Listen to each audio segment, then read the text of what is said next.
Shalom Bapak Ibu Saudara, hari ini kita akan merenungkan satu topik, yaitu mengasihi Tuhan. Topik tentang mengasihi Tuhan adalah satu topik yang sangat penting di dalam kehidupan orang percaya. Karena akan mempengaruhi seluruh kehidupan orang percaya yang dijalani sepanjang hari. Menjadi satu sejarah yang terus Tuhan lihat di dalam kehidupan kita.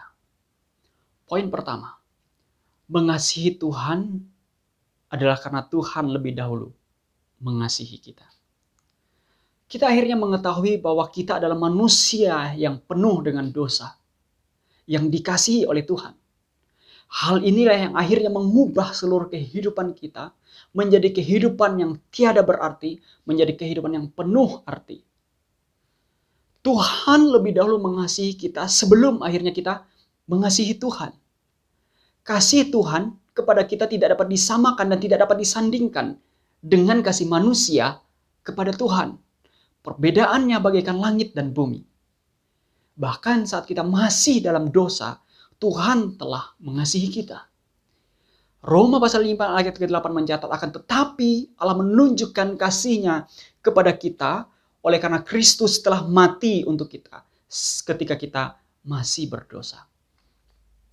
Saudara, kasih Tuhan tidak terbatas pada hal-hal yang kelihatan saja.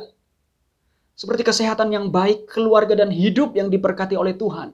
Usaha dan pekerjaan yang lancar, doa yang dijawab oleh Tuhan, dan masih banyak yang lainnya.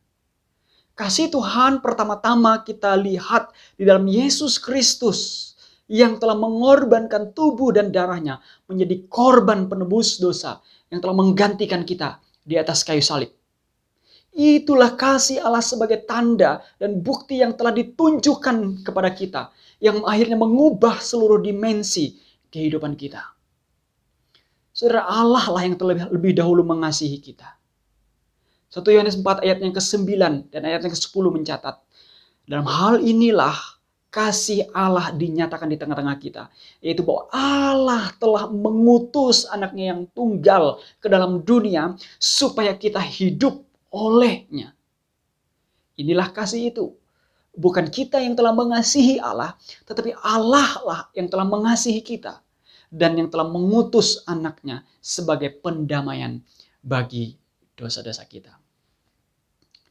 Poin yang kedua, respon terhadap kasih Allah, yaitu kita balik mengasihi Allah. Dengan kasih Allah yang telah lebih dahulu dinyatakan kepada kita, maka bagian kedua adalah respons kita terhadap kasih Allah itu, yaitu kita juga balik mengasihi Dia. Respon terhadap kasih Allah mengajak kita melihat masa lampau kita, dan dengan demikian kita bisa melihat masa depan kita. Kita tidak mungkin mengasihi Tuhan kalau kita tidak pernah melihat sejarah bagaimana Tuhan telah mengasihi kita.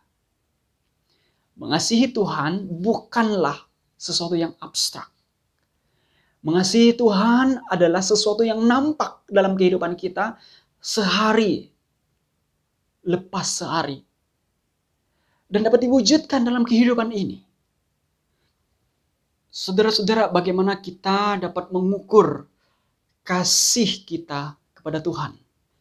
Tuhan Yesus pernah berkata kepada murid-muridnya, "Jikalau kamu mengasihi aku, kamu akan menuruti segala perintah-perintahku."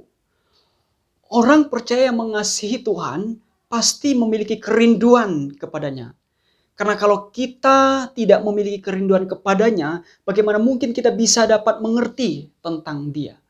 Kalau kita tidak dapat mengerti tentang Dia, bagaimana kita dapat menuruti perintah Tuhan? Jadi seseorang yang mengasihi Tuhan pasti dia memiliki kerinduan kepada Dia dan firman-Nya.